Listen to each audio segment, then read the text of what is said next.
ఇక్కడ ఒక దైవజనుడు ఈ చర్చిని ఏర్పాటు చేశాడని మాకు ఇంతకుముందే ఒక సహోదరుడు తెలియజేసినాడు. ఇద్దరు సహోదరులు వచ్చినారు, మేము ఎందుకు ఇక్కడ వచ్చినామని వారు అడిగితే మేము సిల్వను చూసి షెడ్ని చూసి వచ్చినాం చెప్పినప్పుడు మరి ఆ సహోదరుడు ఆ దైవజనుడు గురించి చెప్పినాడు. ఆ దైవజనుడికి ఆరోగ్యం బాగలేదని వారు చెప్పినారు. ఒక దైవజనుడు మంచి ఉద్దేశంతో పెద్ద సిలువను రోడ్డు ప్రక్కన ఆయన నిర్మించడము నిజంగా ఎంతో ఆశీర్వాదకరం.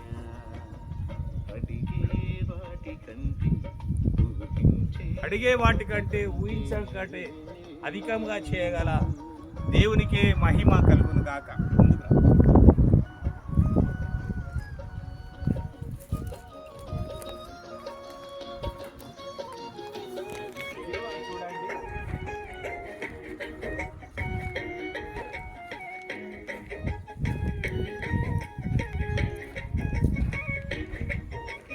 చూడండి,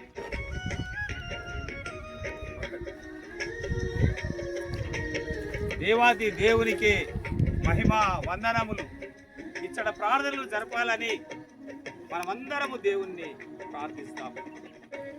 దేవుని యొక్క రెండవ రాకడ కొరకు ఎదురు చూస్తే మనమంతా మరి దేవుణ్ణి ఆరాధించే వారిగా మహిమపరిచే వారిగా ఇప్పుడు రాబడ్డాం కాబట్టి దేవుని యొక్క ఉద్దేశాన్ని మనం సఫలం చేసుకోవాలి.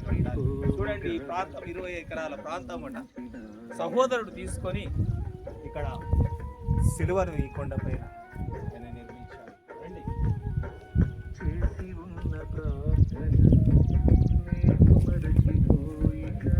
దైవజనుడు ప్రార్థించాడు కానీ దేవుడు మర్చిపోడు. చూడండి, ఈ ప్రాంతం షెడ్ ఇది ఆరాధన కొరకు మరి మందిరంగా వారు ఏర్పాటు చేశారు.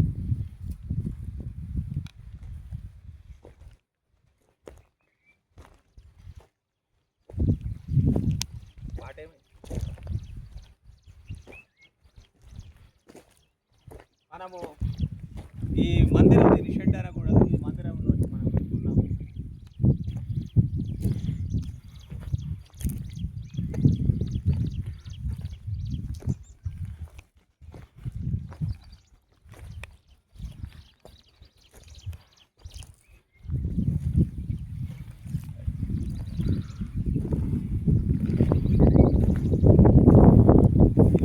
కొండపైన నిజంగా దైవదేవుడి యొక్క ఆలోచన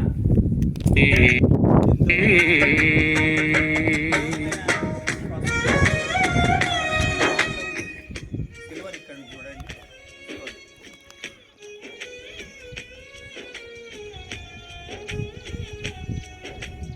అంతా రోడ్ అండి, సింగిల్ రోడ్. అది బీబీనగర్ నుంచి వెంకిర్యాలకు వెళ్ళే మార్గము. చక్కటి పొలాలు ఉన్నాయి ఇక్కడ. పరిసరాలు ఎంతో అందంగా ఉన్నాయి.